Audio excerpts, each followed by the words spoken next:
सजा तो घर कुमकुम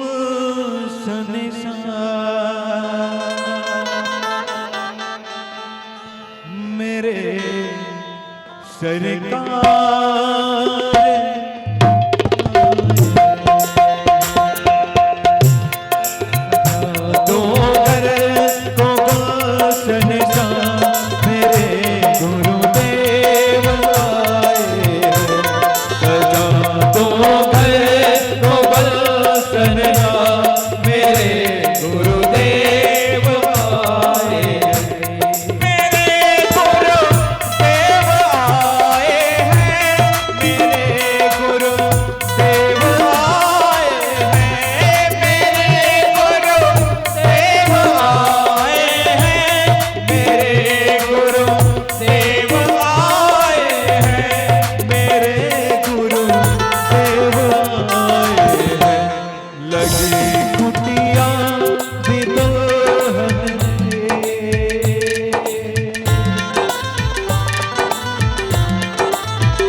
नीलाद्रुशङ्कमध्ये सतदलकमले रत्नसिंहासनस्थम्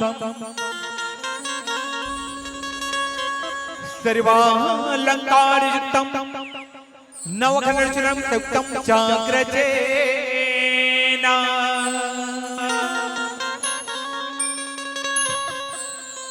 भद्रायाः वामभागे रत्नचूर्णयुक्तं ब्रह्महृदयवन्द्यं वेदानां सारमेशं स्वजनपरिवृतं ब्रह्मदारुस्मरामि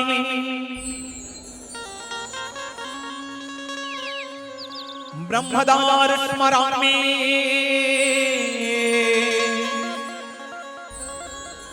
ब्रह्मदार स्मरामि।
हरि आत्मा चाजिम पालंचा सूरा संसार पालका एको नेको प्रियो ब्रह्मवा महेश्वरा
श्रीगणेशाय नमः।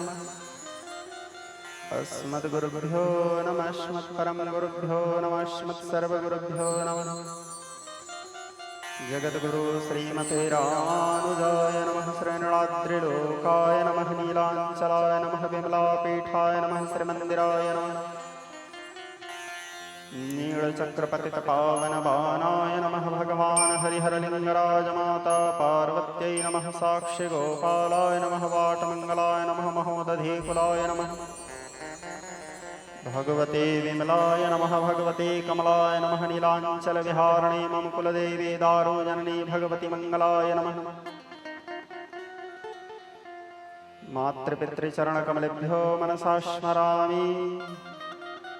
वैराग्यब्रह्म भगवान् सदाशिवचरणकमलेभ्यो शिरसा नमामि। मम प्रबलाति प्रबलाचार्य सृष्टचरणकमलेभ्यो वचसा गृह्णामि। सम्पूर्णतं ब्रह्मगुरुश्रेष्ठ भगवान् श्रीजगन्नाथ परापराणं परमाशक्तिगुरुमाता भगवती महालक्ष्मी चरणकमलेभ्यो मम सर्वस्व समर्पयामि। रक्ताम्भोरुहदर्पभञ्जनमहासौन्दर्यनेत्रद्वयम् मुक्ताहारविलम्बिहेममुकुटं रत्नोजडोतकुण्डलम् वर्षामेघसमाननीडवपुसंद्वये वहारान्वितम् पार्श्वे चक्रधरं प्रसन्नवदनं श्रीनीलाद्रिनाथं भजे। नमस्तेस्तु महामाये श्रीपीठे सुरपूजिते शङ्खचक्रगदाहस्ते नारायणि नमस्तुते। देवी प्रपन्नार्तिहरे प्रसीद प्रसीद मातोर्जगतोऽखिलस्य प्रसीद विश्वेश्वरि पाहि विश्वं त्वमीश्वरी देवी चराचरस्य। गङ्गातरङ्गरमणीयजटाकलापं गौरे निरन्तरविभूषितवामभागम् नारायणप्रियमनङ्गमदापहारं वाराणसीपुरपतिं भज विश्वनाथम्। मनोजवं मारुततुल्यवेगं जितेन्द्रियं बुद्धिमताङ्गवरिष्ठं वातात्मजवानरयोतमुख्यं श्रीरामदूतं शरणं प्रपद्ये। नारायणं नमस्कृत्यं नरं चैव नरोत्तमं देवीं सरस्वती व्यासं ततो जयमुदीरये। मोसमदीननदीनहित तुम समान रघुवीर।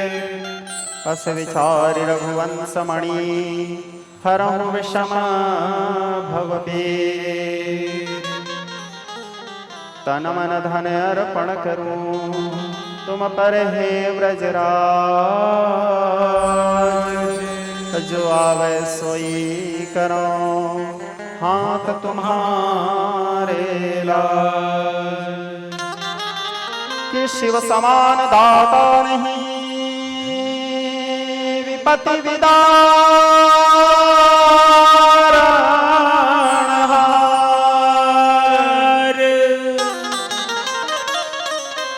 लज्जा मोरे राखिए वरदा के अश्वार। बोलिए शंकर भगवान के जगन्नाथ स्वामी के श्रीमद्भागवत महापुराण के वेदव्यास जी महाराज के भगवती मंगला के भगवान सदाशिव के गौ माता के भारत माता के सत्य सनातन वैदिक धर्म के गांव के समस्त देवी देवताओं के अपने अपने माता पिता के अपने अपने गुरुजनों के जय जय श्री जगन्नाथ। जय जय श्री जगन्नाथ। जय जय श्री जगन्नाथ। स्वामी मम एकमात्र आश्रय।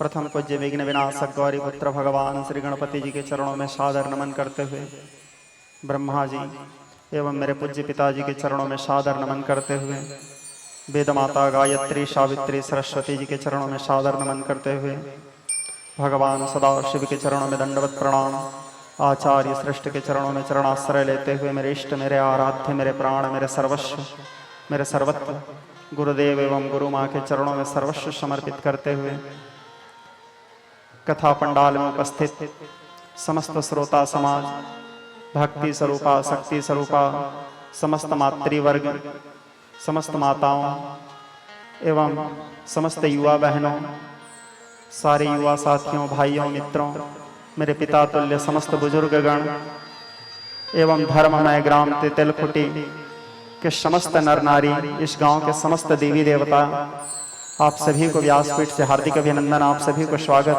आप सभी लोगों को सादर प्रणाम।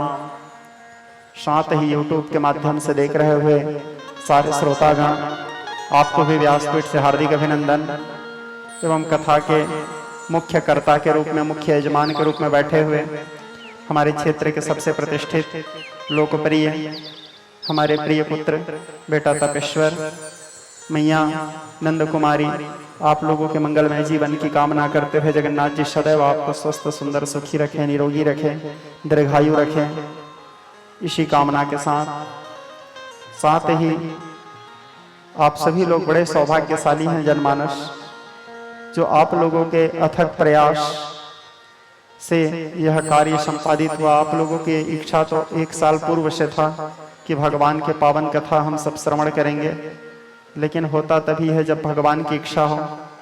और आप सभी के प्रयास, भैया तपेश्वर के अथक प्रयास और समस्त ग्रामवासी तेतलखुटी के समस्त जनमानस की जिज्ञासा, आप लोगों के प्रेम, आप लोगों के स्नेह के चलते आज यह कार्य सफल हुआ।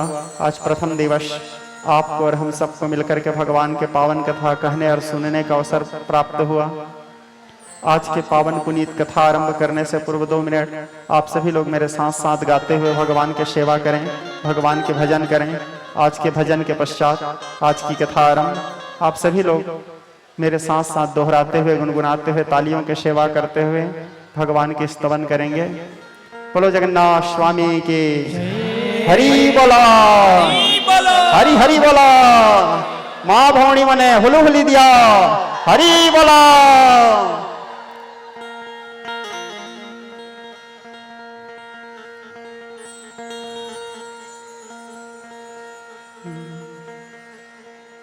नमस्ते प्रभु जगन्नाथ,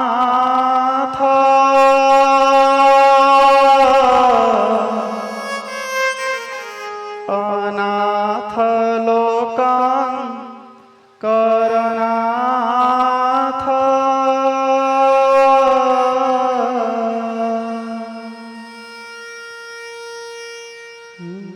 नमस्ते प्रभु जगन्नाथ,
जगत मिथ्या एक था भगवत तत्व एकमात्र सत्य जगन्नाथ महाप्रभु जगत मिथ्या भक्त कहु छि मिच्छा दुनिया रे गोटिए सत से जगन्नाथ से जगन्नाथ से जगन्नाथ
जगन्नाथ जगन्नाथ जगन्नाथ त्राहि मां जगन्नाथ जगन्नाथ जगन्नाथ पाहि मां जगन्नाथ जगन्नाथ जगन्नाथ सभी लोग तालियों से सेवा करते हुए पुकार करिए जय जगन्नाथ जगन्नाथ जगन्नाथ त्राहि मां जगन्नाथ जगन्नाथ जगन्नाथ पाहि मां जगन्नाथ जगन्नाथ जगन्नाथ त्राहि मां जगन्नाथ जगन्नाथ जगन्नाथ महाबाहु महाबाहु महाबाहु त्राहि मां महाबाहु महाबाहु महाबाहु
स्वजन, धर्मावलंबी धर्म प्रिय प्राण बंधुओं, वंदनीय माता एवं बहनों, नन्हे मुन्ने बालकों,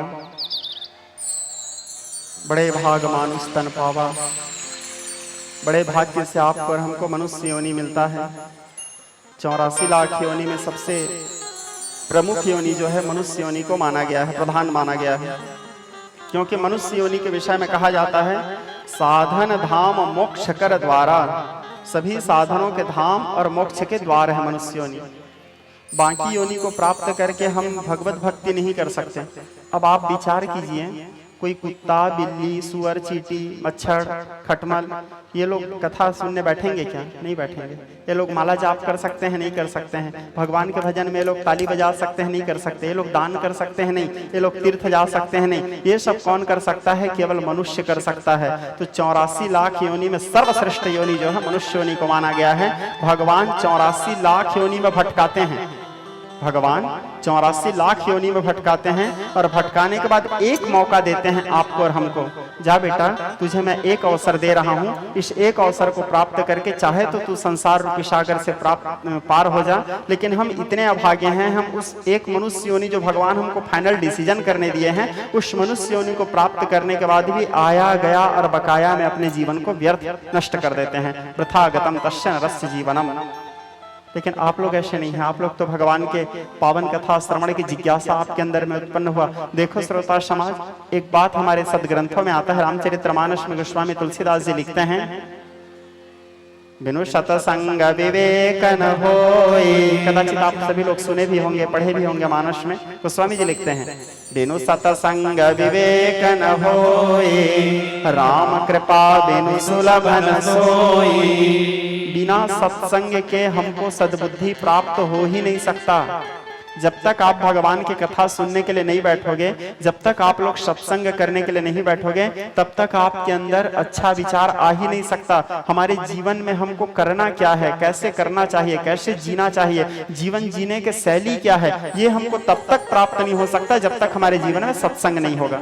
और सत्संग हमारे जीवन में तब तक नहीं मिलता, आप स्वयं होके चाहोगे कि चलो मैं कथा में जाऊं, बैठ जाऊं, तो आप नहीं बैठ पाओगे। कभी आप सोच के देखना, आप कभी विचार करना, भगवान के कथा में यदि आप स्वयं होकर सोचोगे कि मैं जा करके बैठूं, तो आप अपनी इच्छा से नहीं बैठ सकते।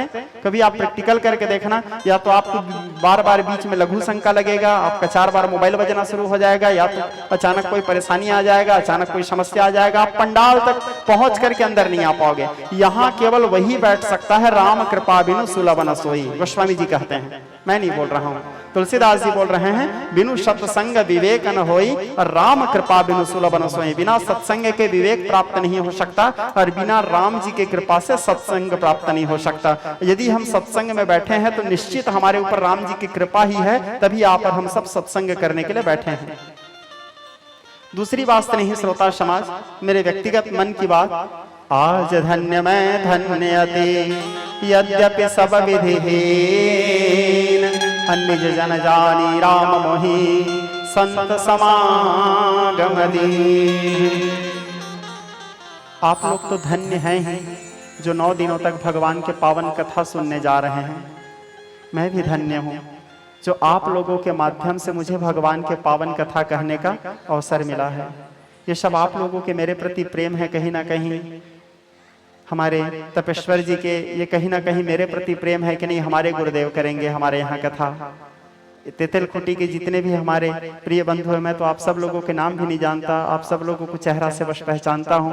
आप सभी लोगों के कहीं ना कहीं मेरे प्रति प्रेम था कि नहीं, हमारे गुरुजी करेंगे हमारे गांव में कथा, ये जिज्ञासा। और आप लोग मुझे इस योग्य समझे, जबकि यथार्थ सत्य तो ये है, मोह समकोन कुटिल खल कामी। तुलसीदास जी लिखते हैं, मेरे जैसा कुटिल कामी, मेरे जैसे मूर्ख कौन है, लेकिन फिर भी आप लोग मुझे इस योग्य समझे कि मैं यहाँ बैठ करके भगवान की कथा सुनाऊं।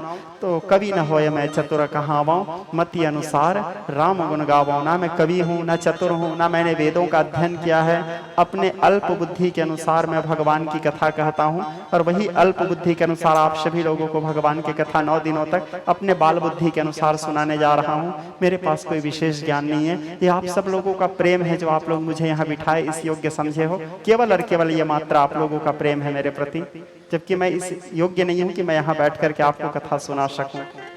साथ ही स्नेही स्वजन, YouTube के माध्यम से श्रवण कर रहे श्रोता समाज जितने हैं, अभी मेरे जो आगामी कार्यक्रम हैं, तेतल खुटी के बाद जितने भी कार्यक्रम था, सभी कार्यक्रमों को मैं स्थगित कर दिया हूँ।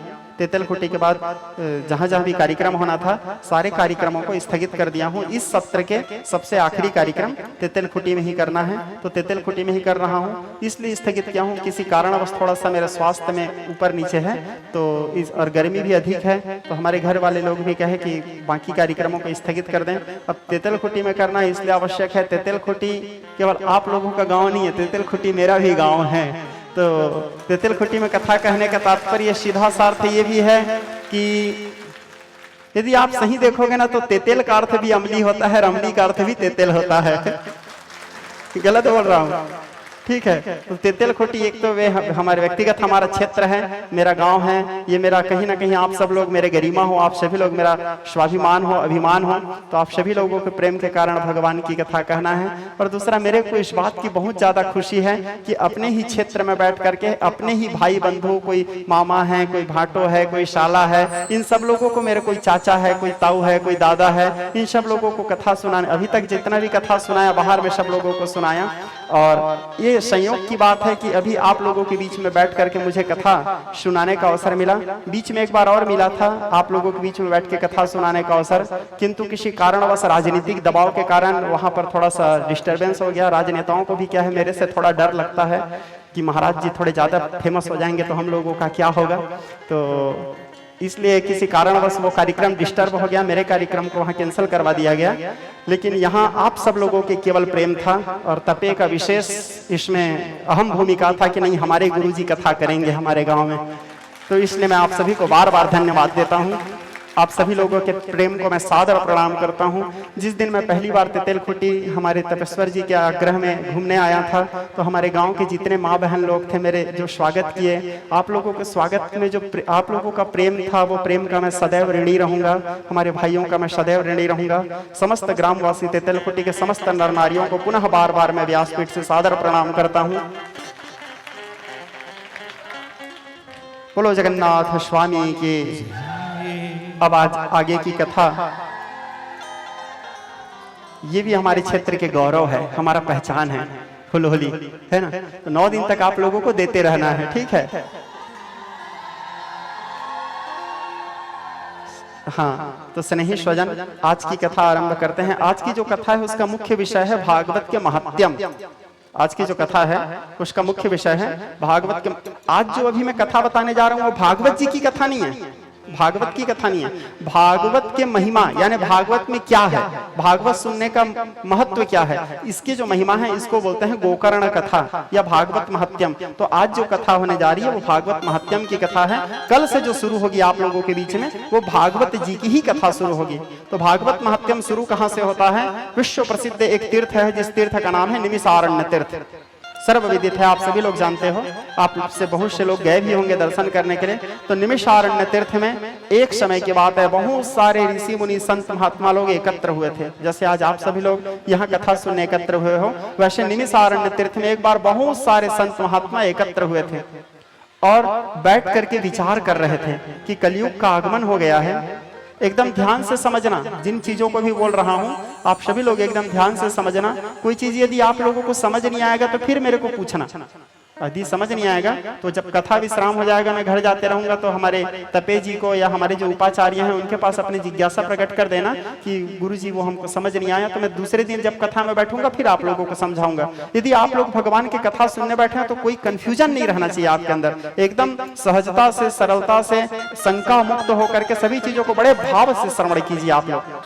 तो निमिषारण्य तीर्थ की चर्चा कर रहा था, बहुत सारे संत महात्मा लोग निमिषारण्य तीर्थ में बैठे हुए थे और चिंता कर रहे थे। संत हैं तो चिंता करेंगे, क्योंकि संत कभी अपने बारे में नहीं सोचता। संत का यह स्वभाव है। संत क्या सोचता है? पर उपकार वचन मन काया, संत सहज स्वभाव खगराया।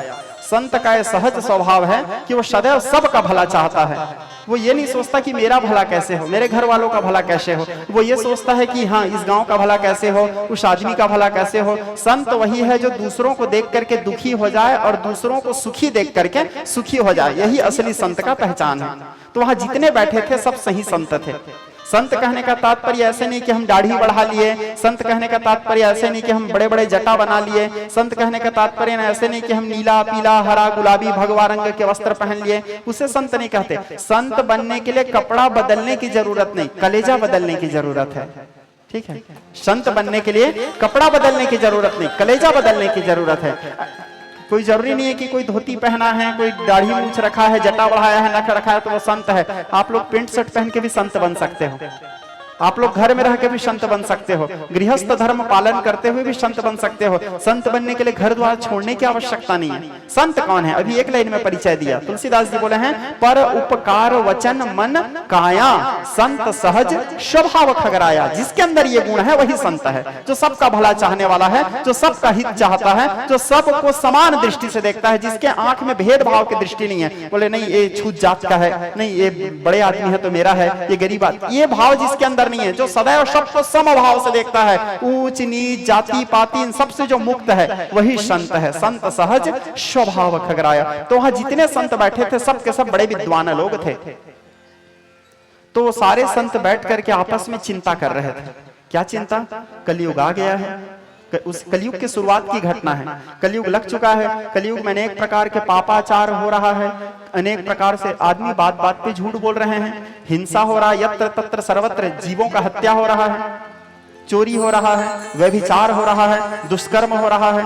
तो इन सभी दुष्कर्मों के कारण व्यक्ति सब के सब व्यक्ति फंसे हुए हैं। तो इन सभी दुष्कर्मों से व्यक्ति के उपाय क्या है? मुक्ति के। सभी पापों से मुक्ति पाने के उपाय क्या है? यदि हमसे कोई पाप हो भी गया तो उसके प्रायश्चित का उपाय क्या है? जिस उपाय को करने से हमारे सारे पाप जल के ध्वंस हो जाएं और हम भगवान कृष्ण के चरणों में हमारे मन में प्रेम उत्पन्न हो जाए, भगवान कृष्ण के चरणों से हमारे अंदर में लगाव उत्पन्न हो जाए। ऐसा क्या उपाय है? ऐसे सब संत महात्मा बैठ के चिंता कर रहे थे, ऐसे सब संत महात्मा बैठ के चिंता कर रहे थे। आया समझ? क्या बताया मैं? हैं? आ गया? किशन राम साहू जी आया? ठीक। तो सब बैठ करके मैं बीच बीच में पूछूंगा भी आप लोगों को, ठीक है? हाँ, ऐसा नहीं कि हाँ आ गया गुरुजी मत बोलना, बीच में मैं अचानक पूछूंगा हाँ क्या बोला था मैं बोल के, तो आपको फिर बताना पड़ेगा, ठीक है? तो एकदम ध्यान से सुनना। तो सब संत महात्मा चिंता कर ही रहे थे। अचानक वहां पर सूत जी महाराज का आगमन हुआ। ये सूत जी महाराज कौन है? सूत जी महाराज योनि द्वार से जन्म नहीं लिए हैं। हमारे पुराणों के अनुसार, शिव पुराण में कथा आता है, जैसे आपका हमारा जन्म कहां से होता है? योनि द्वार से होता है। हम सब लोग माँ की योनि से इस संसार में बाहर आते हैं, लेकिन सूत जी योनि द्वार से जन्म नहीं लिए थे, उसे अयोनिजा कहा जाता है। वो प्रकट हुए थे।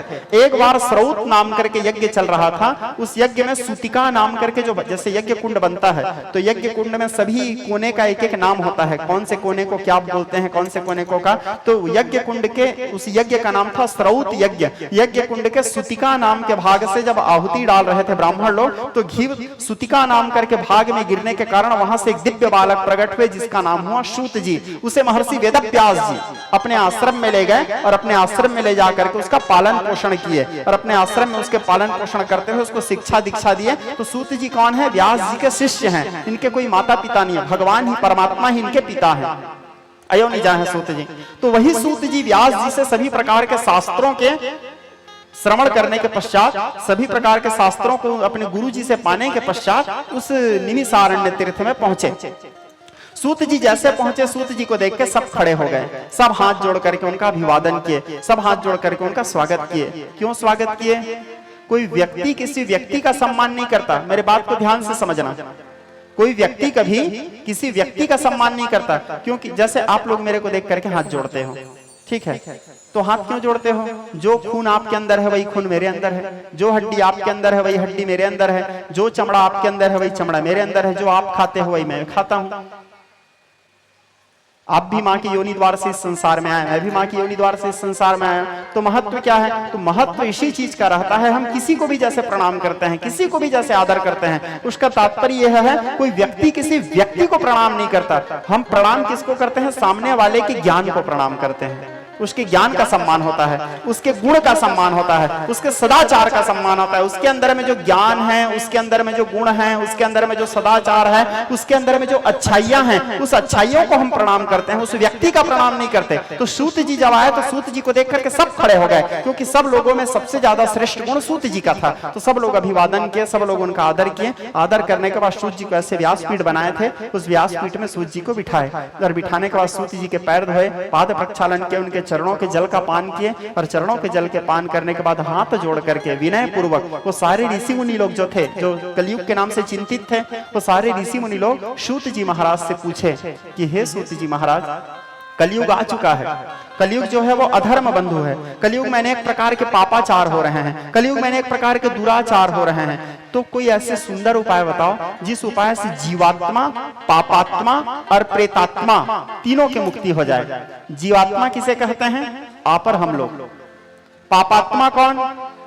वो भी यहाँ पर हम ही लोग मान लो, क्योंकि हम लोगों से बड़े पापी तो कोई है भी नहीं है।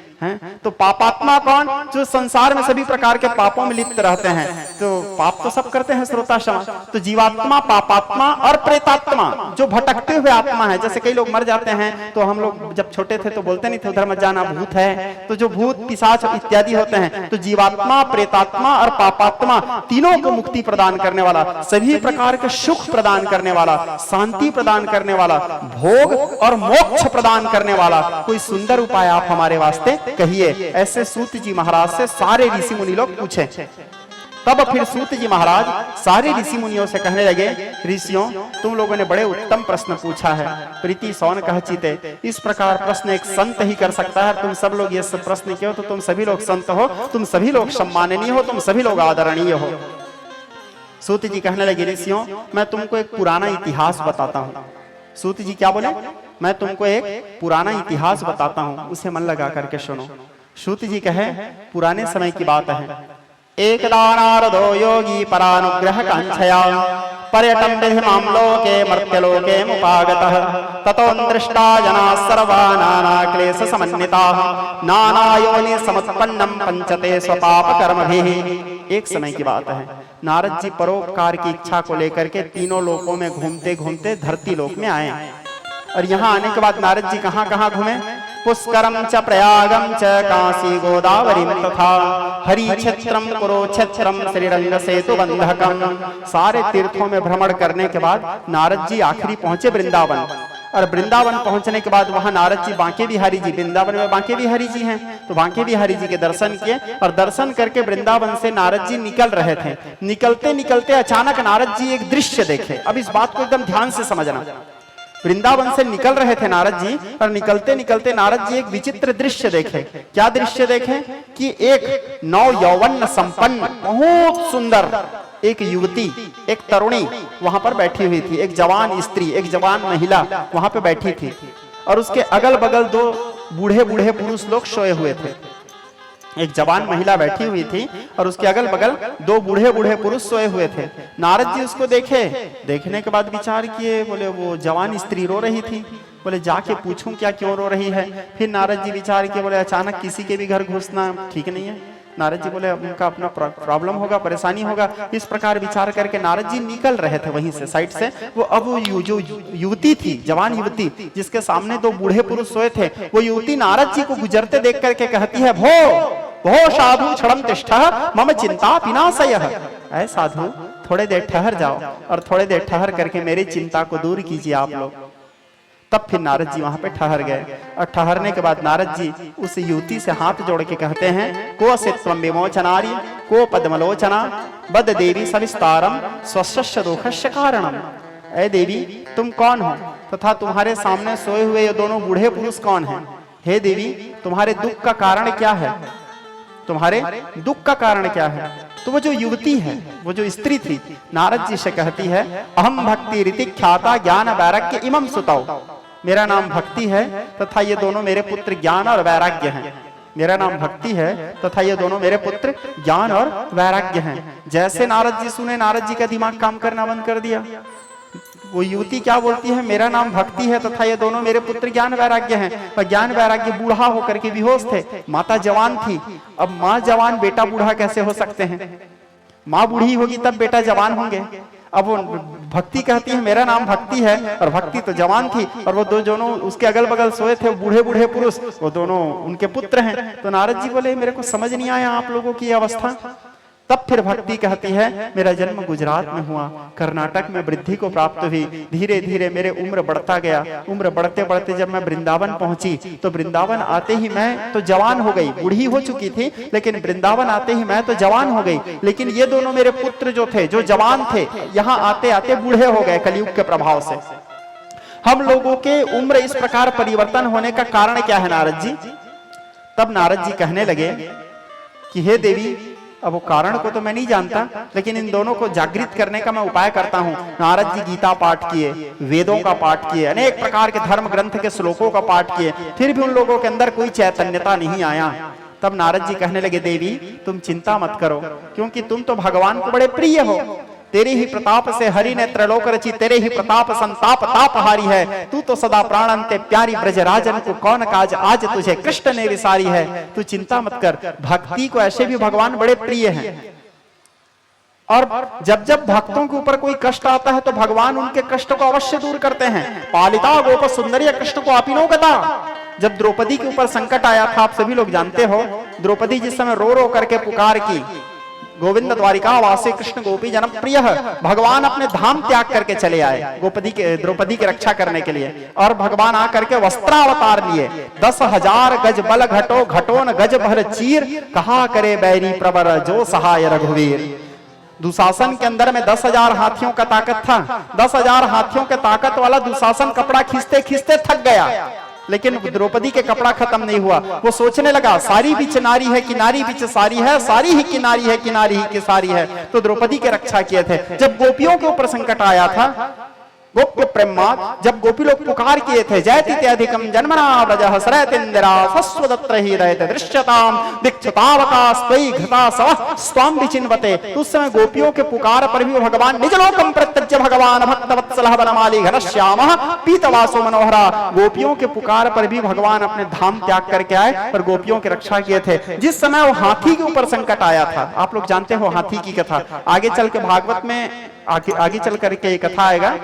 तो हाथी के ऊपर जब संकट आया था, हाथी पुकार किया भगवान का, अंतर जले ग्राह गृहे तपादो विलोकमिल कृष्ण समस्त बंधो, तदा गजेन्द्रो नितराम जगादम गोविंद दामोदर माधवेति। जिस समय गजेंद्र पुकार किए थे भगवान को आर्तनाद करते हुए, तो गजेंद्र के पुकार पर भी भगवान अपने धाम त्याग किए थे और ग्राह के मस्तक भंजन किए थे। तो गजेंद्र, तो जो भगवान हमेशा अपने भक्तों की रक्षा करते हैं, भगवान आते हैं पुकारो, तो नारद जी के कहने पर भक्ति रुदन करने लगी। नारद जी बोले तुम चिंता मत करो, मैं तुम्हारे लिए कोई अच्छा श्रेष्ठ संत ढूंढ के लाता हूं। इस प्रकार कह करके नारद जी घूमते घूमते बद्रिकाश्रम गए। कहाँ गए? बद्रिकाश्रम, बद्रीनाथ। वहां जाने से नारद जी का मुलाकात हुआ 4 ऋषियों से। एक का नाम था सनत, सनंदन, सनातन और सनत कुमार। चारों ऋषियों से जब नारद जी का मुलाकात हुआ, नारद जी इन चारों ऋषियों को बताया भक्ति, ज्ञान और वैराग्य के बारे में कि वो इस प्रकार दुखी हैं। तो चारों ऋषि नारद जी से कहने लगे, अहो नारदो से धन्यम विरक्तानाम शिरोमणि। ऐ नारद जी आप धन्य हो, आप तो भक्तों के शिरोमणि हो। दूसरे के दुख को दूर करने के लिए आप इतने दूर चलते हुए आए हो, वास्तव में आप सच्चे संत हो। हम जाकर के आपके दुख को दूर करेंगे। चारों ऋषियों को नारद जी अपने साथ में लेके आए। कौन कौन 4 ऋषि? सनत, सनंदन, सनातन और सनत कुमार। ये चारों ऋषि आए कहाँ? वृंदावन। वृंदावन आने के बाद सुंदर व्यासपीठ बनाया गया। व्यासपीठ में चारों ऋषि आरूढ़ हुए। भागवत के कथा आरंभ हुआ, भक्ति, ज्ञान और वैराग्य के सामने। ये जो कथा भी आप लोगों के सामने चल रहा है ना, यही कथा वहां शुरू हुआ, भागवत की कथा। जैसे पहला दिन हुआ, उन लोगों के अंदर में चैतन्यता आया। दूसरे दिन में थोड़े से जागृत हुए। तीसरे दिन में हाथ पैर हिलने लगा। चौथा दिन की कथा में उन लोगों के नेत्र खुल गया। 5वें दिन की कथा में कमजोरी दूर हुआ। 6वें दिन की कथा में उन लोगों के शरीर पुष्ट हो गया। 7वें दिन की कथा में वो पूर्ण स्वस्थ होकर के खड़े होकर के नाचने लगे। ज्ञान और वैराग्य जो बूढ़ा हो गए थे, भागवत के कथा श्रवण के प्रभाव से वो दोनों पुष्ट हो गए, तंदुरुस्त हो गए। और भक्ति तो तंदुरुस्त थी ही। ये कथा बताने का मतलब ये है कि भागवत, ये पूरे कथा का सार, यह है कि जहां भागवत की कथा होती है, भक्ति तो पुष्ट रहती ही है, ज्ञान और वैराग्य भी पुष्ट हो जाते हैं। हमारे अंदर के में जो ज्ञान और वैराग्य जो विलुप्त हो चुके हैं, क्योंकि आज हमारे भीतर में ज्ञान नहीं रह गया है और वैराग्य तो हमारे अंदर है ही नहीं, हम काम वास्ता में डूबे हुए हैं। तो हमारे अंदर में जो ज्ञान और वैराग्य है, वो ज्ञान और वैराग्य भी भागवत की कथा से जागृत हो जाता है। अर्थात भक्ति, ज्ञान और वैराग्य तीनों के संगम है भागवत, त्रिवेणी संगम है भागवत की कथा। और दूसरा, रामचरितमानस में तुलसीदास जी लिखते हैं, भगवान शंकर माता पार्वती को कथा सुनाते हुए कहते हैं, आप लोग पढ़े होंगे, भोले बाबा कहते हैं, गंगा जमुना गोदावरी सिंधु सरस्वती संग सकल तीर्थतः बसत हैं जहाँ हरि कथा प्रसंग। भोले बाबा कहते हैं, संसार के सारे तीर्थ, संसार में जितने भी तीर्थ हैं, संसार के सारे तीर्थ आकर के उस स्थान में निवास करते हैं जिस स्थान में भगवान की कथा होती है। देखो, हम लोग चाह के भी अपने जीवन में सारे तीर्थ नहीं घूम सकते। मैं भी नहीं घूम सकता, आप लोग भी नहीं घूम सकते। क्यों नहीं घूम सकते? सबसे पहला कारण, हमारे पास इतना पैसा नहीं है। समझ रहे हो मेरे बात को? पहला परेशानी यह है कि इतना पैसा नहीं है कि, क्योंकि एक आध दो तीर्थ है नहीं हमारे भारतवर्ष में। कुछ तो भारत में है, कुछ भारत से बाहर भी हैं, जैसे माता हिंगलाज भारत से बाहर हैं, जैसे भगवान पशुपति नेपाल में है। तो बहुत से तीर्थ ऐसे हैं जो भारत से बाहर भी हैं। तो हम चाह के भी सारे तीर्थ को नहीं घूम सकते। पहला कारण पैसा। दूसरा, यदि पैसा है तो भी हमारे पास समय कमी रह जाता है, हमारे जो जीवन शैली है, हमारे काम धाम, इसके कारण। तीसरा, यदि पैसा भी है, समय भी मिल गया, तो शरीर साथ नहीं देता, क्योंकि अधिकांश हमारे देवी देवता के मंदिर तो बड़े बड़े पहाड़ों के ऊपर में है, जहां तक चढ़ते तक हालत खराब हो जाए। तो यदि पैसा भी है, समय भी है, तो शरीर साथ नहीं देता, और यदि सब ठीक है तो भाग्य भी साथ नहीं देता।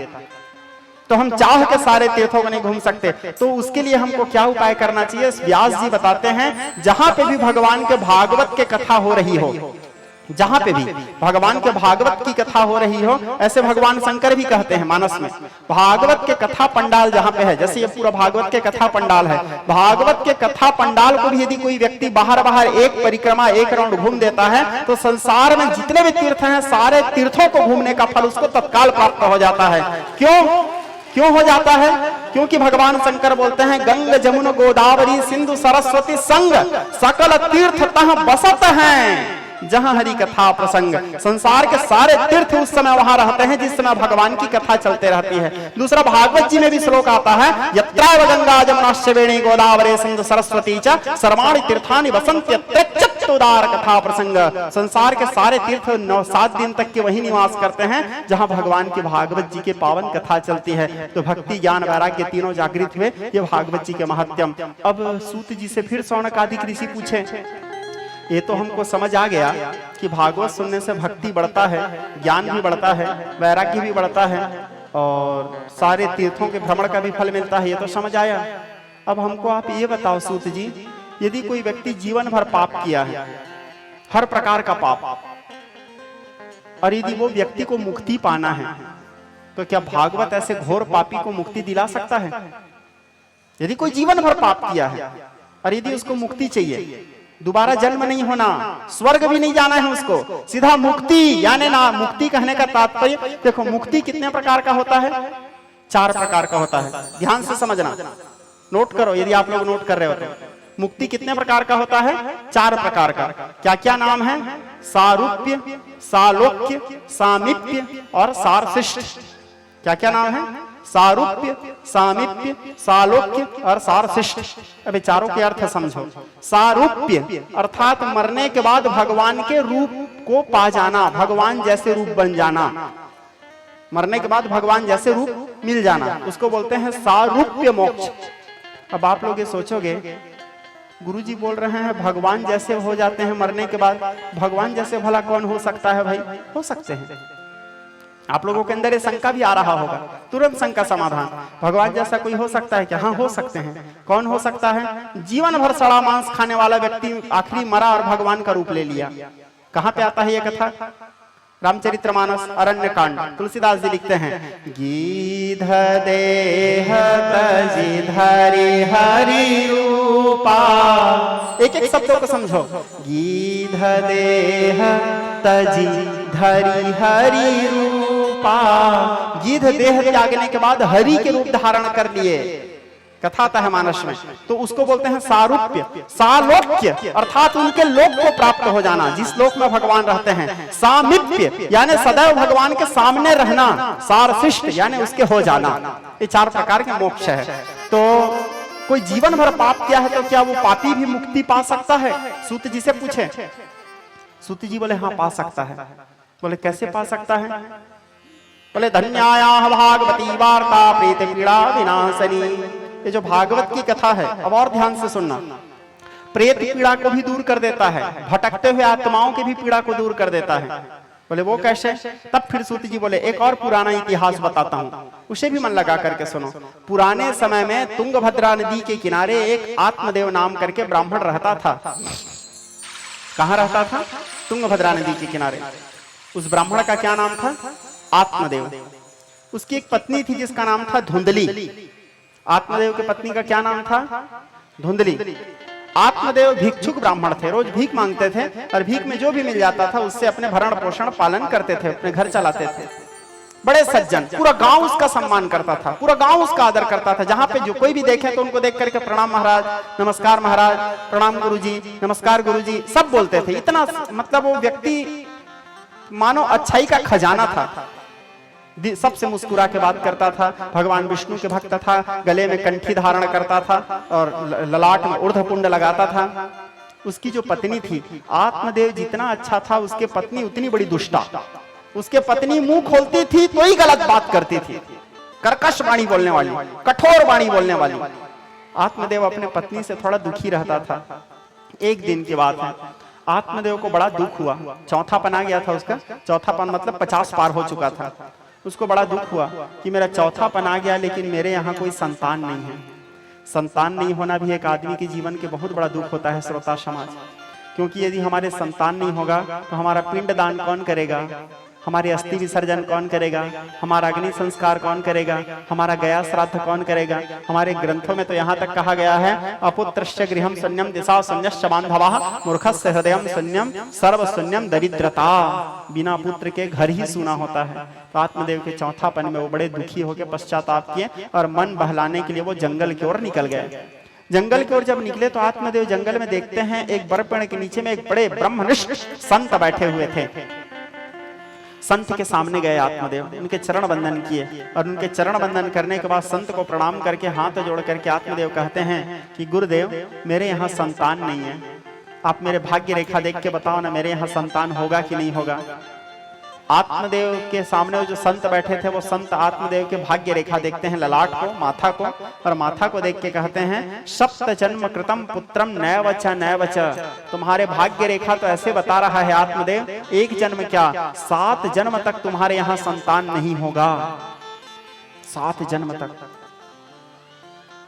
आत्मदेव चिल्ला चिल्ला के रोने लगे, उस संत के पैरों में अपने सिर को पटक पटक के रोने लगे। अब संत का हृदय कैसा होता है? कैसा होता है? संत हृदय नवनीत समाना।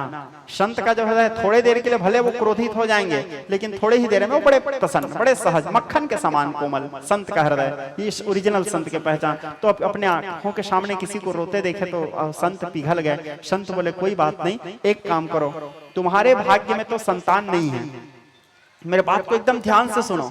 आत्मदेव बोले, आत्मदेव को संत बोले तेरे भाग्य में तो संतान नहीं है, लेकिन मैं अपने जीवन में जो तपस्या किया हूं, संत जो अपने जीवन में तपस्या किया है, मैं उस पूरे तपस्या का फल तेरे को देता हूं। मेरे तपस्या के फल से इस फल को तेरे पत्नी को खिलाना, जिससे तेरे पत्नी के घर में संतान हो जाएगा। ये तेरे भाग्य में नहीं है संतान, वो जो संतान होगा ये पूरे जीवन भर मैं जो तपस्या किया हूं ये उस तपस्या का फल है। और इस फल को मंत्र से अभिमंत्रित करके अपने भगवान का ध्यान करके, अपने आराध्य के ध्यान करके उस फल को आत्मदेव को दिए। अब आत्मदेव को मानो अंधकार में उसको आशा का किरण दिख गया। बड़े खुशी के मारे आत्मदेव आए, आकर के अपने पत्नी धुंधली को उस फल को दिए। बोले इस फल को खाओ देवी, इस फल को खाने से हमारे घर में संतान हो जाएगा, हम पिताजी बन जाएंगे, तुम माँ बन जाओगे। इस प्रकार कह के आत्मदेव उस फल को देकर के आत्मदेव नगर भ्रमण के लिए निकल गया, भीख मांगने के लिए। उसका भिक्षाटन काम था। अब उसकी जो पत्नी थी वो सोचती है नाहम भक्षिता इदम फलम, इस फल को मैं नहीं खाऊंगी। क्यों नहीं खाऊंगी? यदि इस फल को मैं खाऊंगी तो फिर मेरे गर्भवती होंगी तो पेट बढ़ेगा, पेट बढ़ेगा तो फिर कम भोजन करूंगी, गर्भवती महिला। दूसरा प्रसव होगा, प्रसव होने से मेरे को कितना तकलीफ होगा, और उसके बाद फिर वो बच्चे के बचपना में पालने पोसने में मेरे को कितना तकलीफ होगा, और दूसरा मेरे सुंदरता भी घट जाएगा। उससे अच्छा इस फल को मैं नहीं खाऊंगी। सोचो कितने दुष्ट नारी है, मां बनना कौन नहीं चाहता, लेकिन वो नारी इस प्रकार सोच करके उस फल को स्वयं ना खा करके, उसके घर में एक गाय था, उस गाय को उस फल को खिला दिया। अब ऋषि का तपस्या का फल था, वो झूठा तो हो नहीं सकता। मृषा न होय देव ऋषि वाणी, देवताओं और ऋषियों का वाणी झूठा नहीं हो सकता। वो ऋषि के पूरी जीवन भर के तपस्या का फल था। फल खाते ही वो गाय गर्भवती हो गई, क्योंकि ऋषि बोले थे इसको खाते ही गर्भवती होंगे, सुंदर पुत्र जन्म लेंगे। गाय गर्भवती हो गई। अब आत्मदेव की जो पत्नी थी धुंधली, वो तो आए दिन लड़ाई झगड़ा करते ही रहती थी अपने पति से। फिर लड़ाई की, वो लड़ाई करके जब अपने मैके जाती थी, एक बार जाती थी तो 2-3 महीना फुर्सत, फिर आती थी, फिर 2-4 दिन रहती थी, फिर लड़ाई करके जाती थी, फिर 2-3 महीना फुर्सत। इस बार फिर लड़ाई करके गई, 9 महीना फुर्सत। अब 9 महीना के 9.5 महीना के बाद वो अपने मैके से आई। उसके बहन जो थी धुंधली की छोटी बहन, यानी आत्मदेव के शाली, वो एक बेटा को जन्म देती है। बेटा को जन्म देने के बाद बोलती है तेरे यहाँ तो बहुत सारे हैं, इसको मेरे को दे दे। इस प्रकार कह करके उस बेटा को लेकर के धुंधली अपने आत्मदेव के पास आई 9.5 महीना बाद, और आकर के कहती है स्वामी, वो ऋषि की कृपा से जो हमको फल मिला था ना, ये उस फल के प्रभाव से मैं माँ बन गई, जबकि उसका बच्चा नहीं है, ये उसके बहन का बच्चा है। अब आत्मदेव तो 9 दिन तक के अपने पत्नी को 9 महीना तक के अपने पत्नी को देखा नहीं है, और उसको ऋषि के ऊपर भरोसा है, तो ऋषि के ऊपर भरोसा मान करके वो बड़े प्रसन्न होता है कि मेरे यहाँ संतान हुआ। धीरे धीरे समय व्यतीत होने लगा, वो संतान थोड़े ही बड़े हुए थे। कुछ दिन के बाद वो जो गाय को फल खिलाया गया था, वो गाय भी एक बेटा को जन्म देती है, ऋषि का प्रसाद। वो गाय भी एक बच्चा को जन्म दी, और वो बच्चा पूरा मनुष्य के समान ही था। हालांकि वो गाय जन्म दी है, लेकिन वो पूरा मनुष्य के समान था। उसका कान बस गाय के समान था, इसलिए उस बालक का नाम रखा गया गौकर्ण। उसका कान बस गाय के समान था, इसलिए उसका नाम रखा गया गौकर्ण। और धुंधली अपने नाम के हिसाब से उस अपने वो बहन के बेटा का नाम रखती है धुंधकारी। धीरे धीरे दोनों बालक बड़े होने लगे। गौकर्ण पंडित ज्ञानी, धुंधकारी महाखला, दोनों का स्वभाव अलग अलग होने लगा। देखो, एक पिता के कई संतान रहते हैं, लेकिन कोई जरूरी नहीं सब संतान का एक जैसा स्वभाव हो। कोई धनवान हो जाता है, कोई गरीब हो जाता है, कोई रूपवान हो जाता है, कोई बदसूरत हो जाता है। एक पिता के विपुल कुमारा, पृथक पृथक गुणशील आचारा, कोई पंडित कोई तामस ज्ञाता, सबका अलग अलग स्वभाव है। तो धुंधकारी का स्वभाव बचपना से ही दुष्ट स्वभाव, गलत संगति में पड़ गया। और गोकर्ण बचपना से ही माला लेना, भगवत भक्ति करना, भगवान की पूजा करना, हरि नाम का जाप करना, हरि नाम एकमात्र सार है, यही सोच करके उसके जीवन चलता था। धीरे धीरे दोनों भाई युवावस्था में आए। अब धुंधकारी वेश्यावृत्ति में उतर गया। क्या चीज में उतर गया? वेश्यावृत्ति में। अपने बाप के धन को लेकर के जाता था और वेश्यावृत्ति करता था। ये वेश्यावृत्ति क्या है? वेश्यावृत्ति का फल क्या है? वेश्यावृत्ति का परिणाम क्या है? हमारे सदग्रंथों में बताया गया है, काया से काम जात, गांठों से दाम जात, सुयस का नाम जात, रूप जात अंग से। काया से काम जात, गांठों से दाम जात, सुयस का नाम जात, रूप जात अंग से। उत्तम सब कर्म जात, कुल के सब धर्म जात, गुरुजन की शर्म जात, अपने चितभंग से। राग रंग प्रीति जात, ईश्वरों सो प्रीति जात, जग के प्रतीत जात, काम की उमंग से। सुरपुर का वास जात, पुण्य का प्रकाश जात, भक्ति का निवास जात, वस्या प्रसंग से। ये सारा चीज नष्ट हो जाता है वस्यावृत्ति करने मात्र से, काम वासना में डूबने से। तो धुंधकारी उसमें फंस गया। अब धुंधकारी फंसने के बाद उसके पिताजी बड़े दुखी हो गए कि अब कोई भी बाप देखेगा मेरा बेटा इतना नालायक हो गया है, तो बाप को तो दुख होगा। धुंधकारी बड़ा दुखी हो गया। तो उसके जो बेटा था गौकर्ण, अपने पिताजी को समझाने लगा। गौकर्ण कहता है, पिताजी आप क्यों दुखी होते हो? इस संसार में कौन किसका पुत्र और कौन किसका बेटा है? सुतम कस्य धनम कस्य, धनानि भूमोपस्वत्र कष्टे भार्या गृहद्वारिश्च श्मशाने, देहस्यतायाम परलोक मार्गे कर्मानुगच्छति। कर्म के अनुसार जीव अकेला जाता है, हमारे साथ जाने वाला कोई नहीं है पिताजी। यहाँ ना कोई किसी के पुत्र है, ना कोई किसी पिता है। संसार केवल मात्र माया जाल है, भ्रम है। उसके पिताजी को गोकर्ण अनेक प्रकार के ज्ञानोपदेश दिए। उसके पुत्र के उपदेश को सुनने के बाद आत्मदेव के हृदय के आंख खुल गया। ये आंख तो हमारा खुला रहता ही है, प्रॉब्लम यह है कि यहाँ का आंख नहीं खुलता, इसीलिए हम भटकते रहते हैं। तो गोकर्ण जी के उपदेश से उनके पिताजी के हृदय के नेत्र खुल गए और वो घर द्वार छोड़ करके माला लेकर के चले भगवान के नाम जाप करने के लिए। ढूंढो ढूंढो रे मनुआ, ढूंढो रे मनुआ, हरि नाम की माला। ढूंढो ढूंढो रे मनुआ, ढूंढो रे मनुआ, हरि नाम की माला।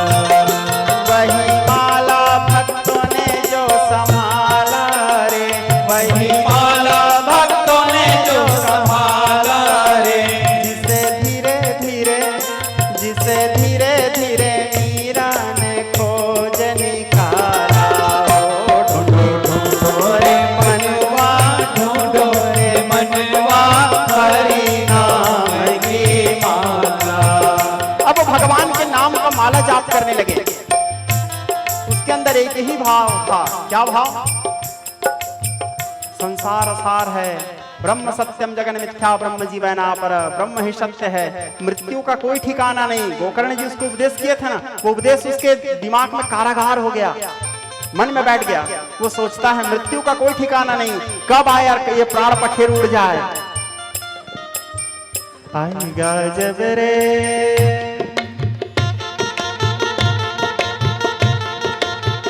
आएगा जब रे बुलावा हरि का, छोड़ के सब कुछ जाना पड़ेगा।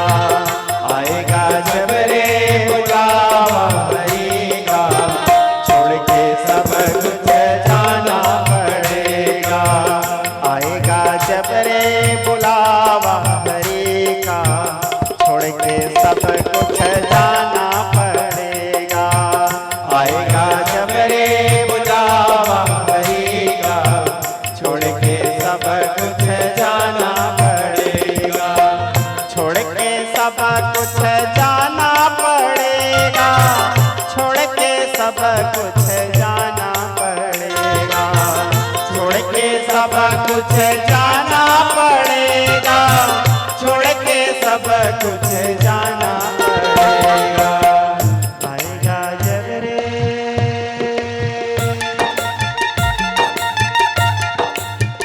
आएगा जब रे बुलावा हरि का, छोड़ के सब कुछ जाना पड़ेगा। आएगा जब रे बुलावा हरि का, छोड़ के सब कुछ जाना पड़ेगा। आइए हरि बोल।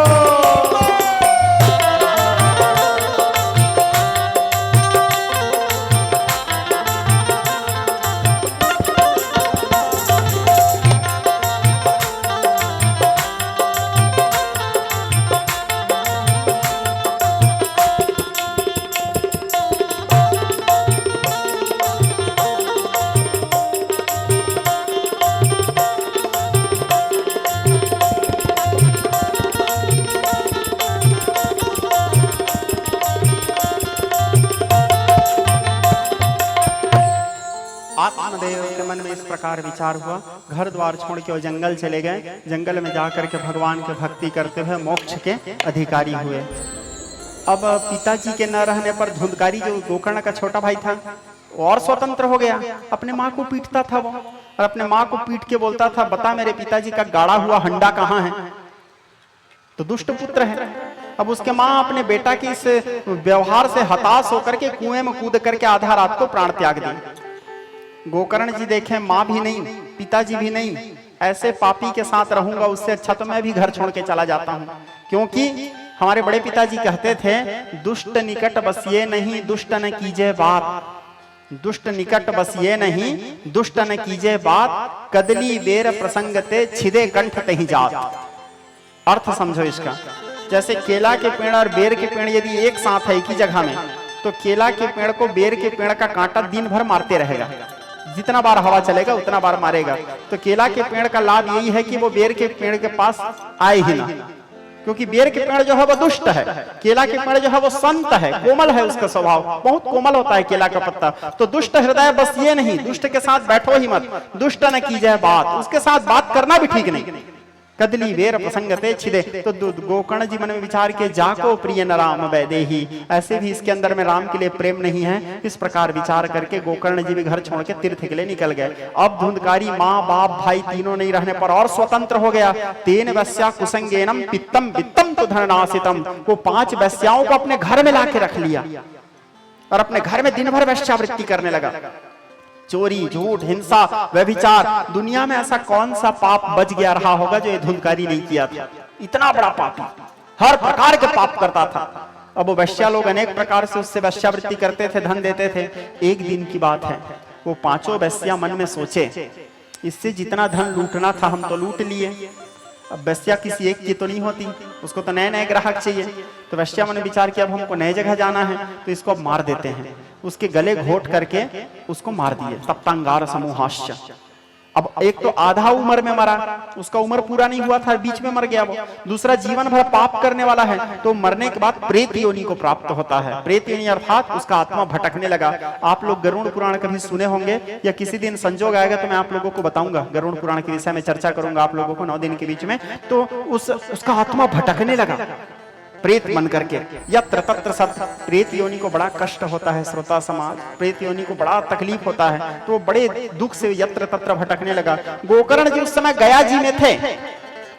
गोकर्ण जी को पता चला कि मेरे भाई मर गए, तो गोकर्ण जी गया जी में अपने भाई के नाम से पिंडदान कर दिए, श्राद्ध कर दिए, तर्पण कर दिए। और जिस जिस तीर्थ घूमते घूमते जाते थे, सारे तीर्थों में जाकर के अपने भाई के नाम से पानी देते थे, अपने भाई के नाम से पिंडदान कर देते थे, श्राद्ध कर देते थे।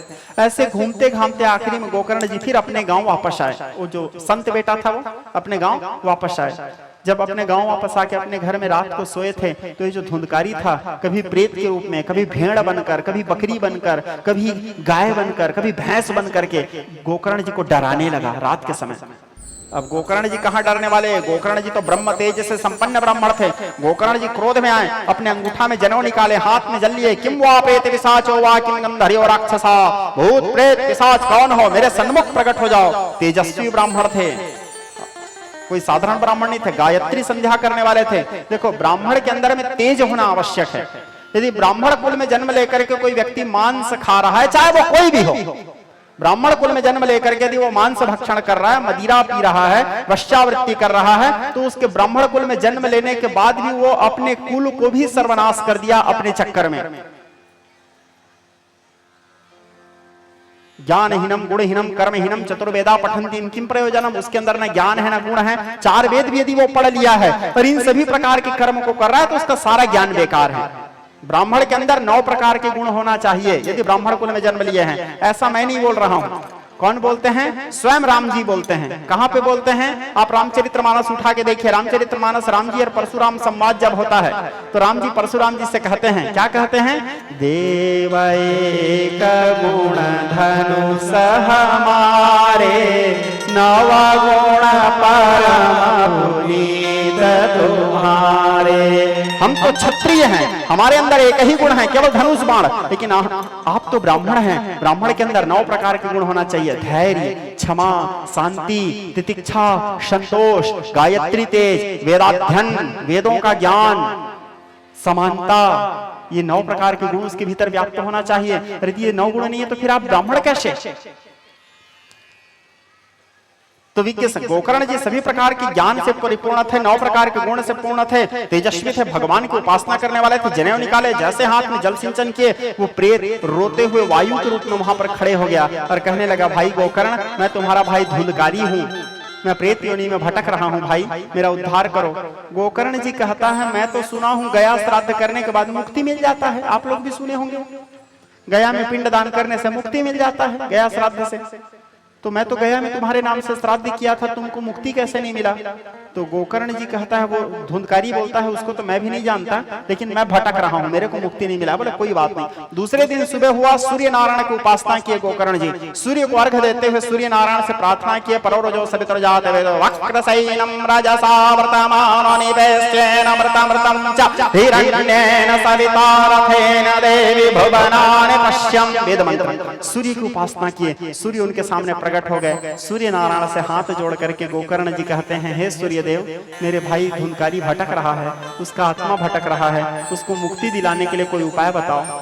मैं तो उसके नाम से गया श्राद्ध किया था, फिर उसको मुक्ति कैसे नहीं मिला? तो सूर्य उवाच, सूर्य नारायण कहते हैं, किनसे? गोकर्ण से। कौन बोल रहे हैं? स्वयं सूर्य भगवान। क्या कहते हैं? गया श्राद्धम सतर्नापि नचर मुक्तिर भविष्यति। एक एक शब्द को सुनो, गया श्राद्धम सतर्नापि नचर मुक्तिर भविष्यति। एक बार क्या, 100 बार भी यदि कोई आदमी गया जी में जाके श्राद्ध करेगा तो भी उसको मुक्ति नहीं मिलेगा। तो फिर सूर्य नारायण तो गया श्राद्ध करते क्यों हैं जब मुक्ति नहीं मिलता? तो बोले गया श्राद्ध इसलिए करते हैं, जैसे मैं अपने पिताजी के लिए श्राद्ध किया, उदाहरण, तो मेरे पिताजी के लिए श्राद्ध किया, इसका मतलब ये नहीं कि मेरे पिताजी को मुक्ति मिल गया। यदि वो जो कर्म किया उस कर्म को भोग रहे हैं, भटक रहे हैं, तो मुक्ति किसको मिला? मेरे को मिला। गया श्राद्ध क्यों करते हैं? स्वयं की मुक्ति के लिए। मेरे पिता के प्रति जो मेरा कर्तव्य था, उस कर्तव्य से मेरे को मुक्ति मिल गया। मेरी माँ का जो मेरे प्रति कर्तव्य था, जो मेरी माँ मेरे को 9 महीना दूध पिलाई है, जन्म दी है, 9 महीना मेरी माँ अपने पेट में रखी है, वो जो ऋण है उस ऋण से मेरे को मुक्ति मिल जाता है, ना कि वो प्रेतात्मा को मुक्ति मिलता है। वो भटकते ही रहते हैं। तो सूर्य नारायण को पूछे तो उनको मुक्ति कैसे मिलता है, वो भटकते हुए आत्मा को? तो स्वयं भगवान सूर्य कहे, क्या कहे? कथाया भागवते पुण्या यदा भगवान सुखदेव जी के मुंह से निकला हुआ जो वाणी है, अर्थात भागवत की कथा ही है जो घोर से घोर पापी को भी मुक्ति दिला देती है। सूर्य भगवान बोले। तब गोकर्ण जी फिर आए अपने गांव में, सुंदर पूरे गांव को एकत्र किए और व्यासपीठ में मंचस्थ हुए, भागवत के कथा आरंभ किए। जब भागवत के कथा आरंभ किए, उस कथा पंडाल में एक 7 गांठ वाला बांस था। उस भागवत कथा में एक 7 गांठ वाला बांस था। उस बांस के अंदर में आके धुंधकारी प्रेत के रूप में विराजमान हो गया। एक दिन कथा हुआ, 1 गांठ फटा, दूसरे दिन कथा में 2 गांठ, तीसरे दिन कथा में 3 गांठ, चौथे दिन कथा में 4 गांठ, ऐसे करते 7 दिन हुआ, 7 गांठ फटता है। 7 गांठ फटने के बाद स्वर्ग से एक दिव्य विमान आया और उस दिव्य विमान में धुंधकारी को बिठा करके ले जाने लगे। जब धुंधकारी को बिठा के ले जाने लगे विष्णु लोग, तो गोकर्ण जी बोले रुको रुको रुको रुको रुको। बोले कथा तो सब लोग सुने हैं, एक जने को क्यों ले रहे हैं? एक जने बस सुना है क्या कथा? कथा तो सब सुने, सबको लो। तो भगवान विष्णु के दूत लोग बोले, विष्णु पार्षद, जो श्रद्धा से, जो भक्ति से, जो नियम पालन करते हुए धुंधकारी भागवत सुना है, वो श्रद्धा, वो भक्ति और वो नियम से कोई लोग कथा नहीं सुने। बाकी लोग कथा सुनते समय बैठे बस यहाँ थे।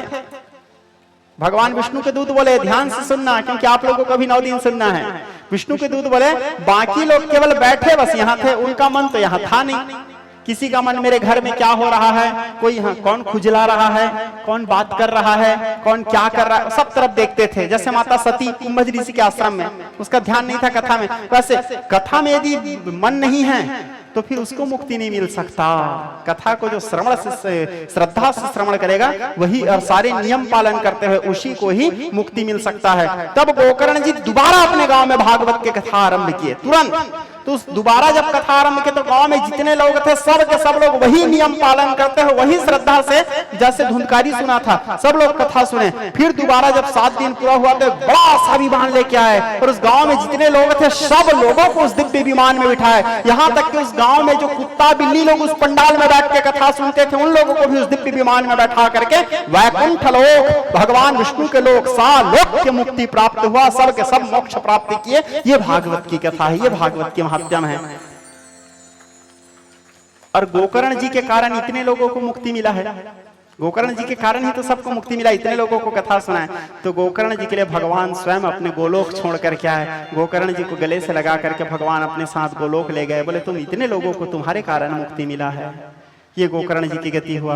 तो सूत जी महाराज सौनक आदि ऋषियों से कहते हैं, ऋषियों ये जो भागवत की कथा है, जैसे गंगा जी के नदी में नहाने वाला, गंगा जी के नदी के जल को पीने वाला और गंगा जी के जल को देखने वाला, नहाने वाला, पीने वाला और देखने वाला, तीनों के पाप नष्ट हो जाता है। ठीक उसी प्रकार ये जो भागवत की कथा है, कहने वाला, सुनने वाला और करवाने वाला, तीनों के मनोकामनाओं को भगवान पूर्ण कर देते हैं भागवत की कथा। दूसरा सूत जी बोले सौनक आदि ऋषियों, निगमम कल्प धरोहर गलित फलम सतम खाद बिंद्रपम संयुतम पीबतम भागवतम रसमालयम मुहुर्हो रसिका भूमि भावुकाः। ये जो भागवत महापुराण है कल्प वृक्ष का फल है।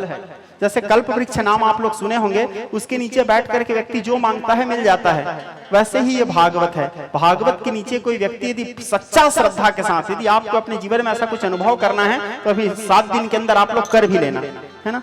तो लेकिन श्रद्धा सच्चा होना चाहिए। भागवत के कथा पंडाल के नीचे अर्थात वहां पे सिर टिका करके जो व्यक्ति जो मांगता है वो मिलेगा ही, क्योंकि भागवत कल्प वृक्ष का फल है। जो मांगेंगे वही देता है भागवत। निगमम कल्पतरोर गलित फलम सतमुखादिंदम। अब ये फल मीठा क्यों है? क्योंकि देखते हमारे ऐसे, हम बचपना में थे तो सब बुजुर्ग लोग बोलते थे, जैसे कई पेड़ में फल रहता है, जो फल को तोता चोंच मारे रहता है वो फल ज्यादा मीठा होता है बोलते हैं। जिस फल को तोता चोंच मारे रहता है वो फल ज्यादा मीठा होता है। और भागवत के वक्ता कौन है? सुखदेव जी हैं। सुखदेव कौन है? तोता है, इसीलिए भागवत मीठा है। कल्प वृक्ष के इस फल के वक्ता कौन है? सुखदेव परमहंस। दूसरा इसके आद्य प्रणेता कौन है? इसके आद्य प्रणेता है देवादिदेव भगवान महादेव। अब आपको इस पुराण के परिचय देता हूं। ये जो पुराण आपके सामने रखा हुआ है, इसके आद्य प्रणेता कौन है? भगवान महादेव। भगवान महादेव इसको प्रकट किए हैं और महादेव प्रकट करने के बाद समय पा करके ब्रह्मा जी को दिए थे। ब्रह्मा जी इसको नारद जी को दिए, नारद जी इसको ला करके व्यास जी को दिए, व्यास जी फिर इसको 18,000 श्लोक के रूप में लिखे और ये पुराण बनाए। दूसरा, ये जो पुराण आपके सामने रखा है, इसमें कितना अध्याय है? 335 अध्याय है। कितना अध्याय है भागवत में? 335। इस पुराण में कितने श्लोक हैं टोटल? भागवत जी में कितने श्लोक हैं टोटल? 18,000 श्लोक हैं। कितने श्लोक हैं? 18,000 श्लोक, 335 अध्याय। इस पुराण कितने खंड में है? कितने स्कंद? भागवत महापुराण 12 स्कंद में है, 12 खंड है भागवत का, 12 स्कंद, 335 अध्याय, 18,000 श्लोक। इस पुराण के रचयिता कौन है? महर्षि वेदव्यास जी। इस पुराण के वक्ता कौन है? शुकदेव जी। और इस पुराण को सुने कौन है? राजा परीक्षित। अर्थात एक लाइन में कहूं तो व्यास जी के द्वारा रचित, शुकदेव जी के द्वारा कथित और सुनने वाले महाराज परीक्षित। ये पुराण। दूसरा, भागवत जो है सभी 18 पुराण है टोटल हमारे सनातन धर्म में। कितने पुराण हैं? 18 पुराण। 18 पुराणों में सर्वश्रेष्ठ पुराण भागवत महापुराण को ही कहा गया है, क्योंकि पूर्ण केवल भागवत ही है। बाकी पुराणों को तो नारद जी काक तीर्थ भी बोल दिए हैं। भागवत में अस्मद और युष्मद का भाव नहीं है। पूरे भागवत कथा में राधा का नाम भी नहीं है। क्यों नाम नहीं है? क्योंकि इस पुराण के वक्ता कौन है? सुखदेव जी। हालांकि मैं राधा के कथा आप लोगों को बताऊंगा तो एक अलग बात है, लेकिन इस पुराण में राधा के कथा नहीं है। क्यों नहीं है? क्योंकि इस पुराण को जो बोले हैं वो कौन बोले हैं? सुखदेव जी। और सुखदेव जी के गुरु कौन है? पूर्व जन्म के राधा रानी है। ब्रह्मवैवर्त पुराण कृष्ण जन्म खंड में कथा आता है, जब सुखदेव पूर्व जन्म में तोता थे तो निकुंज में बैठ करके राधा राधा ऐसे कहते थे। राधा रानी आई, उसको उठाई। ब्रह्मवैवर्त पुराण की कथा है, ये भी 18 पुराण के अंतर्गत एक पुराण है। राधा रानी उसको उठा के कहती है, पुत्र राधेति माम बद, कृष्ण कृष्ण बद, राधा मत बोलो कृष्ण बोलो। यानी कृष्ण मंत्र की दीक्षा कौन दी है सुखदेव को? राधा दी है। तो राधा को अपने गुरु मानते हैं। और धर्म कहता है व्यक्ति को, शिष्य को कभी अपने गुरु का नाम अपने मुंह से नहीं लेना चाहिए। जैसे गुरु के बारे में कुछ बताना है तो उपाधि देके बताएं। हाँ वो वहां वाले गुरु जी, हाँ वो भगवान, हाँ गुरु जी, प्रभु, भगवान, इस शब्द से संबोधित किया जाता है। या श्री, उसको डायरेक्ट नाम नहीं लेते ना। गुरु के नाम डायरेक्ट अपने मुंह से लेने में हमारा सारा सत्कर्म नष्ट हो जाता है, ऐसा कहा जाता है। तो कभी गुरु हमारे लिए पूजनीय है, हम उसका नाम नहीं ले सकते। और अपने से नाम छोटों का लिया जाता है, अपने बड़ों का नहीं। तो सुखदेव जी इसके वक्ता हैं। और तो यहाँ जब सुखदेव जी कथा बता रहे हैं तो राधा के नाम कैसे लेंगे वो? इसीलिए राधा का नाम नहीं है, पहला कारण। दूसरा कारण इसलिए राधा का नाम नहीं है क्योंकि भागवत महापुराण में अस्मद और युष्मद का भाव नहीं है। मैं राधा तुम कृष्ण ऐसा नहीं, केवल कृष्ण। राधा और कृष्ण में कोई अंतर नहीं। राधा रास रासेश्वरी, कृष्ण योग योगेश्वर, न तस्मद युष्मदो वा साक्षात रूप परमेश्वर। जैसे एक सिक्का में दो पहलू होता है, एक तरफ भारत एक तरफ चीन, नहीं बोलते हो आप लोग? एक सिक्का में दो पहलू होता है। जैसे जल में तरंग है ही, जैसे सूर्य में प्रकाश है ही, जैसे अग्नि में ताप है ही, जैसे चंद्रमा में शीतलता है ही, वो अलग से अलग नहीं है दोनों। ठीक उसी प्रकार राधा में ही कृष्ण है और कृष्ण में ही राधा है, तो दोनों में कोई अंतर नहीं है। तो जब यहाँ कृष्ण के नाम है तो अलग से राधा के नाम लेने की आवश्यकता नहीं था, इसलिए भी भागवत में राधा का नाम उच्चारण नहीं किया गया। इसीलिए भागवत को सर्वश्रेष्ठ पुराण माना गया, क्योंकि इस पुराण में अस्मद और युष्मद नहीं किया गया है। ये राधा ये कृष्ण ऐसे नहीं, एकाकार है, एक ब्रह्म की गाथा है। भागवत ब्रह्म की कथा है। इदम भागवतम नामम पुराणम ब्रह्म सम्मितम। दूसरा, ब्रह्म के द्वारा सम्मति प्रदान किया गया है। इदम भागवतम नामम पुराणम पुराणानाम तिलकम, सभी पुराणों के तिलक माना गया है भागवत को। तो इस प्रकार भागवत जी के महिमा श्री सूत जी महाराज शौनक आदि के ऋषियों को सुनाए। श्री सूत जी कहे, ऋषियों इस प्रकार मैंने तुम्हें भागवत के महत्यम की कथा कहा, आगे और क्या सुनने की इच्छा है? जय जय श्रीमद् भागवते महत्यमे। प्रथम दिवसे विश्राम। नमः पार्वती पतये। हर हर हर महादेव शंभो। स्नेही स्वजन, आज भागवत के महिमा महत्यम को मैंने यहाँ पे विश्राम किया। कल निर्धारित समय ठाकुर जी कितने बजे? 4 बजे आप सभी को सूचित हो, YouTube के माध्यम से देख रहे हुए श्रद्धालुओं को भी सूचित हो। दूसरा, यहाँ जितने मानस हैं आप सभी लोगों से भी एक आग्रह है, निवेदन है, आप सभी लोग स्टेटस के माध्यम से भी, क्योंकि कार्ड में हम 1 बजे छापे हैं, लेकिन धूप को ध्यान में रखते हुए, गर्मी को ध्यान में रखते हुए हमारे ठाकुर जी के द्वारा और पूरे गाँव वासियों के द्वारा कथा को 4 बजे से आरंभ किया जाना है। तो आप सभी लोग स्टेटस के माध्यम से, ताकि सबको पता चल जाए और कि 4 बजे से यहाँ कथा शुरू होने वाली है। 4 बजे से यहाँ कल कथा शुरू होगी, आप सभी को विदित हो। कल के कथा में आप लोगों के वास्ते सुखदेव जी के जन्म, राजा परीक्षित के जन्म, भागवत महापुराण, ये जो है इस पुराण को कब लिखा गया, इसका रचना कैसे हुआ, दूसरा महाभारत के कुछ कथाएं, और ये सारे कथा कल आप लोगों के वास्ते वर्णन किए जाएंगे, आप सभी को विदित हो। बोलिए वृंदावन बिहारी लाल के। आरती की तैयारी कीजिए।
अति पावन पुराण की आरती, अति पावन पुराण की आरती, अति पावन पुराण की आरती। सभी लोग गाइए मेरे साथ साथ। पावन पुराण की धर्म भक्ति विज्ञान खान की, धर्म भक्ति विज्ञान खान की महापुराण भागवत निर्मल, महापुराण भागवत निर्मल सुख मुख विगलित निगम कल्प फल, मुख विगलित निगम कल्प फल परमानंद सुधार समय फल, परमानंद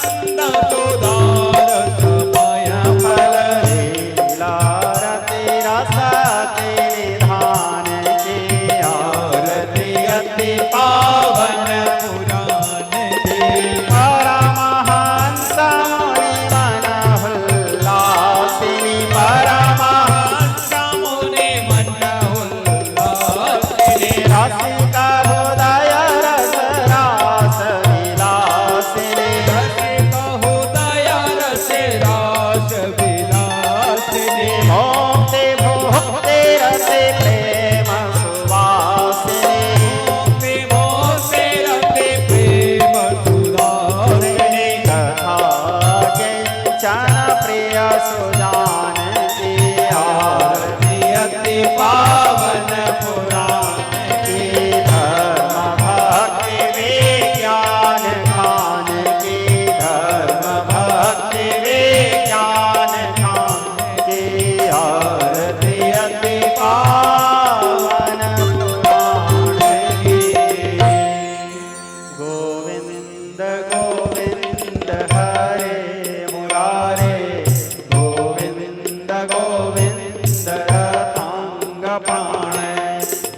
गौरम करुणावतारम संसारसारम भुजगेन्द्रहारम सदा वसन्तं हृदयारविन्दे भवं भवानी सहितं नमामि त्वमेव माता च पिता त्वमेव बन्धुश्च सखा त्वमेव विद्या द्रविणं त्वमेव सर्वं मम देव देव। ओम पूर्णमदः पूर्णमिदं पूर्णात् पूर्णमुदच्यते पूर्णस्य पूर्णमादाय पूर्णमेवावशिष्यते। हरि ओम तत्सत्। ओम शान्तिः शान्तिः सुशान्तिर्भवतु। जय जय श्री जगन्नाथ, जय जय श्री जगन्नाथ, जय जय श्री जगन्नाथ स्वामी। बोलिए श्रीमद्भागवत महापुराण की, वेदव्यास जी महाराज की, श्री सुखदेव परमहंस के, गौ माता के, भारत माता के, सत्य सनातन वैदिक धर्म के, गांव के समस्त देवी देवताओं के, भगवती मंगला के, भगवान सदाशिव के। प्रसाद को बांटने वाले प्रसाद में मिलाने के लिए दे दो। गांव वाले देखो बेटा, कोई प्रसाद बांटने वाले प्रसाद में मिला देना सब लोगों को। स्नेही स्वजन, आज कथा के अंतिम चरण में 2 मिनट आप सभी लोग सुंदर तालियों के सेवा करते हुए महामंत्र का गान करेंगे। आप सभी लोग मेरे साथ साथ गाएंगे, क्योंकि कलयुग केवल नाम आधारा, कलयुग में केवल एकमात्र हरि नाम ही सार है। तो आप सभी लोग आज प्रथम दिवस में भगवान के महामंत्र मेरे साथ साथ गाएंगे। आप सब लोग गाएंगे सुंदर तालियों के सेवा करते हुए, झूमते हुए। बोलिए वृंदावन बिहारी लाल के हरि बोलो। माँ भौणी मने हुलु हुली दिया हरि बोलो। हरे कृष्णा कृष्णा कृष्णा हरे हरे, हरे राम राम राम हरे हरे, हरे कृष्णा कृष्णा कृष्णा हरे हरे, हरे राम राम राम हरे हरे, हरे कृष्ण कृष्ण कृष्ण हरे हरे, हरे राम राम राम हरे हरे,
कृष्ण कृष्ण हरे हरे हरे राम राम राम हरे हरे हरे कृष्ण कृष्ण कृष्ण हरे हरे हरे राम राम राम हरे हरे कृष्ण कृष्ण कृष्ण हरे हरे हरे राम हरे राम हरे हरे हरे कृष्ण कृष्ण कृष्ण हरे हरे हरे राम राम राम हरे हरे हरे कृष्ण कृष्ण कृष्ण हरे हरे हरे राम राम राम हरे हरे हरे कृष्ण कृष्ण कृष्ण हरे हरे हरे राम राम हरे कृष्ण कृष्ण कृष्ण कृष्ण हरे हरे हरे राम राम राम हरे हरे हरे कृष्ण कृष्ण कृष्ण हरे हरे हरे राम राम राम हरे हरे हरे कृष्ण कृष्ण कृष्ण कृष्ण हरे हरे हरे राम राम राम हरे हरे हरे कृष्ण कृष्ण कृष्ण कृष्ण हरे हरे हरे राम राम राम हरे हरे हरे कृष्ण कृष्ण कृष्ण कृष्ण हरे हरे हरे राम राम राम हरे हरे हरे कृष्ण कृष्ण कृष्ण कृष्ण हरे हरे हरे राम राम राम हरे हरे ला ला ला ला ला ला ला ला ला ला ला ला ला ला